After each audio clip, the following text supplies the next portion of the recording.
बहू बनी ड्राइवर। सीमा की साड़ी रवि से होती है। रवि को नशे की बुरी लत लगी होती है। एक दिन, अरे माँ, मेरा एक साइड का शरीर काम नहीं कर रहा है। मैं आज खेतों में कैसे जाऊंगा? अरे बेटा, ऐसा ना बोल। तेरे पापा के जाने के बाद से तू ही घर चलाने का सहारा है। मैं डॉक्टर को बुला लाती हूँ। देखिए बहन जी, रोहन के शरीर के एक साइड में लकवा है। अब वो कभी ट्रैक्टर नहीं चला पाएगा। घर में मंहूसियत का माहौल हो जाता है। लीजिए माँ जी, रोटी खा लीजिए। अरे बेटा, मुझे तो भविष्य की चिंता हो रही है। मेरा एक ही बेटा है और वो भी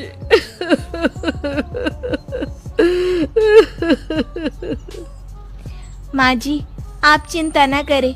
जब तक ये बीमार है मैं खेत जाकर काम कर लिया करूंगी। वैसे भी नशे के कारण इनका शरीर काफी कमजोर हो गया है। अगले दिन सीमा खेत में जाकर काम कर शाम को घर लौटती है। ये ले बेटा, पानी पी ले। कैसा रहा काम का पहला दिन?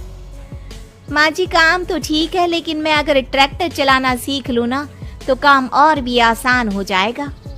अरे बेटा, दुनिया क्या कहेगी कि औरत होकर ट्रैक्टर चला रही है।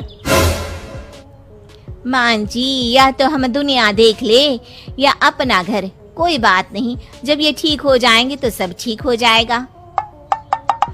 अरे बहू, जरा बाहर तो आना। जी माँ जी। बहू, तेरे मामा जी आए हैं, तूने बुलाया था ना? हाँ माँ जी, वो मामा जी ना आज से मुझे ट्रैक्टर चलाना सिखा। सीमा मामा जी से ट्रैक्टर चलाना सीखती है। वो मन लगाकर खेतों में काम करती है। और एक दिन, माँ जी, पता है इस बार पूरे गांव में सबसे ज्यादा फसल का उत्पादन हमारे खेतों में हुआ है। इस साल तो खूब पैसे आएंगे। हाँ। सास खुश नहीं होती है। वो चुपचाप वहाँ से जाने लगती है। तभी सीमा उसे रोक लेती है। क्या हुआ माँ जी, आपको खुशी नहीं हुई?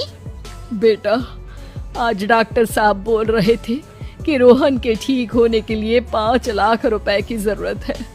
समझ नहीं आ रहा क्या करूं। सीमा शांत हो जाती है। अगले दिन सास सीमा के पास आती है। बेटा, ये मेरे गहने हैं। इसे अपने गहनों के साथ जोड़कर सुनार को दिया। जितने पैसे हो ले आ। डॉक्टर को आज ही देने हैं। सीमा अपने गहने और सास के गहनों को लेकर दुकान में बेचकर पैसे लेकर घर आ जाती है। माँ जी, सिर्फ 3 लाख रुपए का ही इंतजाम हो पाया है। बाकी के पैसे कैसे आएंगे?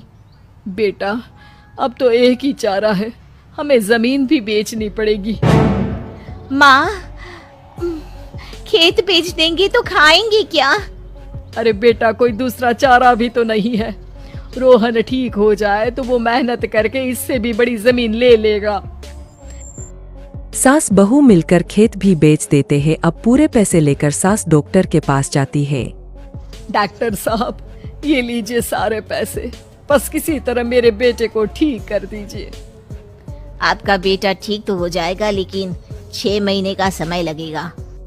सास बहू सोच में पड़ जाते हैं कि अब तो कोई जारिया भी नहीं रहा जहाँ से उन लोगों की कमाई हो। अब कमाएंगे नहीं तो खाएंगे क्या? माँ जी, मेरे माता पिता ने लड़की होने के कारण मुझे ज्यादा पढ़ाया लिखाया नहीं, लेकिन ट्रैक्टर चलाना सीखकर मैं कुछ काम करने के लायक तो हो ही गई हूँ। अरे बेटा, ट्रैक्टर अब कहाँ चलाएगी? खेत तो बिक गए हैं। माँ जी, मैं किसी और के खेतों में दिहाड़ी में काम कर लूंगी। कुछ तो पैसे आएंगे ही ना। कहकर सीमा काम करना स्टार्ट कर देती है। जैसे तैसे उन पैसों से गुजारा चल ही रहा था। माँ जी, पास के अस्पताल से मुझे नौकरी के लिए ऑफर आया है। पैसे भी ये 4 गुना ज्यादा मिलेंगे और अब खाने पीने दवाई के साथ हम कुछ पैसे भविष्य के लिए भी जोड़ पाएंगे। लेकिन काम क्या है बहू? माँ जी, मुझे अस्पताल की एम्बुलेंस चलानी है। अरे, तू तो मेरी बहू नहीं, बेटा है बेटा। जरूर जा बेटा।